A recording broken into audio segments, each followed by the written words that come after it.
ರಾಜ್ಯ ಸರ್ಕಾರಿ ನೌಕರರಿಗೆ ಸಿಗಲಿದೆ ಸಂಬಳ ಏರಿಕೆ ಸಿಹಿ ಸುದ್ದಿ. ಜುಲೈ 15ರಿಂದ ಮುಂಗಾರು ಅಧಿವೇಶನ. ಹೌದು ಸ್ನೇಹಿತರೆ, ಜುಲೈ 15ರಿಂದ ಮುಂಗಾರು ಅಧಿವೇಶನ. ರಾಜ್ಯ ಸರ್ಕಾರಿ ನೌಕರಿಗೆ ಸಿಗಲಿದೆ ಸಂಬಳ ಏರಿಕೆ ಸಿಹಿ ಸುದ್ದಿ. 7th pay commission report in monsoon session. 7th pay commission report in monsoon session. ರಾಜ್ಯಾದ್ಯಂತ ಸರ್ಕಾರಿ ನೌಕರರ ಮುಷ್ಕರದ ಕಾವು ಏರುತ್ತಿದೆ. ಕರ್ನಾಟಕ ರಾಜ್ಯ ಸರ್ಕಾರ ನೌಕರರ ಸಂಘದ ತೀರ್ಮಾನದಂತೆ ಕಳೆದ ಜುಲೈ 18ರಿಂದ 14ರ ತನಕ ತಾಲೂಕು ಜಿಲ್ಲಾ ಕೇಂದ್ರಗಳಲ್ಲಿ 7ನೇ ವೇತನ ಆಯೋಗ 7th ಪೇ ಕಮಿಷನ್ ವರದಿ ಜಾರಿಗೊಳಿಸಿ ಎಂದು ಜನಪ್ರತಿನಿಧಿಗಳಿಗೆ ಮನವಿ ಸಲ್ಲಿಕೆ ಮಾಡಲಾಗುತ್ತಿದೆ. ಜುಲೈ ಕೊನೆಗೆ ಅಥವಾ ಆಗಸ್ಟ್ನಲ್ಲಿ ಅನಿರ್ದಿಷ್ಟವಾದ ಮುಷ್ಕರ ಆರಂಭಿಸುವುದಾಗಿ ಸಂಘ ಹೇಳಿದೆ. ಇದೀಗ 7ನೇ ವೇತನ ಆಯೋಗದ ವರದಿ ಜಾರಿ ಕುರಿತು ಸರ್ಕಾರದ ಮಟ್ಟದಲ್ಲಿ ಚಿಂತನೆ ನಡೆಯುವ ಭರವಸೆ ವ್ಯಕ್ತವಾಗಿದೆ. ಇದೇ ಜುಲೈ 15ರಿಂದ 26ರವರೆಗೆ 16ನೇ ವಿಧಾನಸಭೆಯ 4ನೇ ಅಧಿವೇಶನ ಅಸೆಂಬ್ಲಿ ಸೆಷನ್ಸ್ ನಡೆಯಲಿದೆ.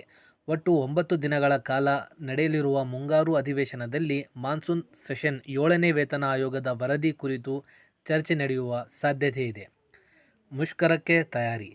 ರಾಜ್ಯ ವಿತ್ತ ಸಚಿವರೂ ಆಗಿರುವ ಮುಖ್ಯಮಂತ್ರಿ ಸಿದ್ದರಾಮಯ್ಯ ಅವರಿಗೆ ಕಳೆದ ಮಾರ್ಚ್ 16, 2024ರಂದು ಕೆ. ಸುಧಾಕರ್ ರಾವ್ ನೇತೃತ್ವದ ರಾಜ್ಯ 7ನೇ ವೇತನ ಆಯೋಗ ವರದಿ ನೀಡಲಾಗಿತ್ತು.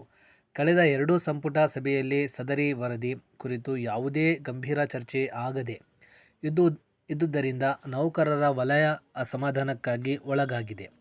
ಈಗಾಗಲೇ 7ನೇ ವೇತನ ಆಯೋಗದ ವರದಿ ಜಾರಿಗೊಳಿಸುವಂತೆ ರಾಜ್ಯಾದ್ಯಂತ ಸರ್ಕಾರಿ ನೌಕರರು ತಾಲೂಕು ಜಿಲ್ಲಾ ಕೇಂದ್ರಗಳಲ್ಲಿ ಜನಪ್ರತಿನಿಧಿಗಳಿಗೆ ಮನವಿ ಸಲ್ಲಿಕೆ ಆಂದೋಲನ ನಡೆಸುತ್ತಿದ್ದಾರೆ.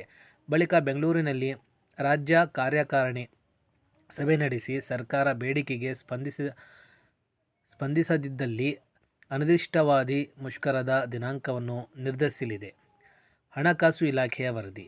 7ನೇ ವೇತನ ಆಯೋಗದ ವರದಿ ಜಾರಿಗೆ ಹಣಕಾಸು ಹೊಂದಾಣಿಕೆ ಕುರಿತು ವರದಿ ನೀಡಲು ಮುಖ್ಯಮಂತ್ರಿಗಳು ಸೂಚನೆ ನೀಡಿದ್ದರು. ಈಗ ಅಧಿಕಾರಿಗಳು ಸಮಗ್ರ ವರದಿಯನ್ನು ಮುಖ್ಯಮಂತ್ರಿಗಳಿಗೆ ನೀಡಿದ್ದು, ಆಗಸ್ಟ್ನಲ್ಲಿ ವರದಿ ಶಿಫಾರಸು ಜಾರಿ ಕುರಿತು ಸರ್ಕಾರ ತೀರ್ಮಾನ ಮಾಡುವ ನಿರೀಕ್ಷೆ ಇದೆ. ವೇತನ ಆಯೋಗ ವರದಿ ನೀಡುವಾಗ 27% ವೇತನ ಹೆಚ್ಚಳಕ್ಕೆ ಶಿಫಾರಸು ಮಾಡಿದೆ. ಈ ಮೊದಲಿದ್ದ ಬಿಜೆಪಿ ನೇತೃತ್ವದ ಸರ್ಕಾರ 17%ರ ಮಧ್ಯಂತರ ಪರಿಹಾರ ಘೋಷಣೆ ಮಾಡಿತ್ತು. ಹೀಗಾಗಿ ಈಗ ಸರ್ಕಾರ 10.5% ಹೆಚ್ಚಳ ಮಾಡಲು ವರದಿಯಲ್ಲಿ ಉಲ್ಲೇಖಿಸಲಾಗಿದೆ ಎಂಬ ಮಾಹಿತಿ ಇದೆ. ಸಂಬಳ ಏರಿಕೆ ಸಿಹಿ ಸುದ್ದಿ ನಿಶ್ಚಿತ. ಹೌದು ಸ್ನೇಹಿತರೆ, ರಾಜ್ಯ ಸರ್ಕಾರ ನೌಕರರಿಗೆ ವೇತನ ಭತ್ಯೆ ಏರಿಕೆಗಾಗಿಯೇ 2024-25ನೇ ಸಾಲಿನ ಬಜೆಟ್ನಲ್ಲಿ 14,000 ಕೋಟಿ ರೂಪಾಯಿ ಮೀಸಲಿಟ್ಟಿದೆ. ವರ್ಷಕ್ಕೆ ಸುಮಾರು 17,000 ಕೋಟಿ ರೂಪಾಯಿ ಅಗತ್ಯವಿದ್ದು, ಇದರ ಹೊಂದಾಣಿಕೆ ಕುರಿತು ಆರ್ಥಿಕ ಇಲಾಖೆಯು ಮುಖ್ಯಮಂತ್ರಿಗೆ ವರದಿ ನೀಡಿದೆ. ಇದೀಗ ಜುಲೈ 15ರಿಂದ 9 ದಿನಗಳ ಕಾಲ ನಡೆಯಲಿರುವ ಮುಂಗಾರು ಅಧಿವೇಶನದಲ್ಲಿ 7ನೇ ವೇತನ ಆಯೋಗದ ವರದಿ ಜಾರಿ ಕುರಿತು ವಿವರವಾದ ಚರ್ಚೆ ನಡೆದು ಅಂತಿಮ ತೀರ್ಮಾನ ಪ್ರಕಟವಾಗುವ ಭರವಸೆ ಇದೆ. ಬಹುಶಃ ಸರ್ಕಾರದ ಹಂತದಲ್ಲಿ ನಡೆಯುತ್ತಿರುವ ವಿದ್ಯಮಾನಗಳನ್ನು ಗಮನಿಸಿದರೆ ಸರ್ಕಾರಿ ನೌಕರರ ಸಂಬಳ ಏರಿಕೆ ಸಿಹಿ ಸುದ್ದಿ ನಿಶ್ಚಿತ ಎನ್ನಲಾಗುತ್ತಿದೆ. ಎಷ್ಟು ಜನರಿಗೆ ಅನುಕೂಲವಾಗಲಿದೆ? ಮಾಹಿತಿ ಪ್ರಕಾರ ರಾಜ್ಯದಲ್ಲಿ ಒಟ್ಟು 5.20 ಲಕ್ಷ ಸರ್ಕಾರಿ ನೌಕರರು, 2.50 ಲಕ್ಷ ನಿಗಮ ಮಂಡಳಿ ಪ್ರಾಧಿಕಾರಗಳ ನೌಕರರಿದ್ದಾರೆ.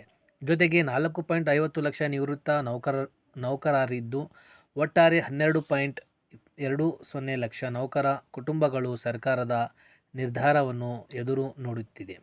ನಿರೀಕ್ಷೆಯಂತೆ ರಾಜ್ಯ ಸರ್ಕಾರ ಈ ಮುಂಗಾರು ಅಧಿವೇಶನದಲ್ಲಿ 7ನೇ ವೇತನ ಆಯೋಗದ ವರದಿ ಜಾರಿಗೊಳಿಸಿದರೆ ಇಷ್ಟು ಕುಟುಂಬಗಳಿಗೆ ಅನುಕೂಲವಾಗಲಿದೆ. ನೌಕರರ ಪಾಲಿಗೆ ಕಾಂಗ್ರೆಸ್ ಸರ್ಕಾರ ಹೊಸ ಭರವಸೆಯಾಗಿ ಉಳಿಯಲಿದೆ. ಸ್ನೇಹಿತರೆ, ಈ ಒಂದು ಮಾಹಿತಿ ಉಪಯೋಗ ಇರುವವರೆಗೂ ಇತರ ಸ್ನೇಹಿತರನ್ನು ದಯವಿಟ್ಟು ಶೇರ್ ಮಾಡಿ ಹಾಗೂ ನಮ್ಮ ಚಾನಲನ್ನು ಸಬ್ಸ್ಕ್ರೈಬ್ ಮಾಡಿ. Thanks for watching this video.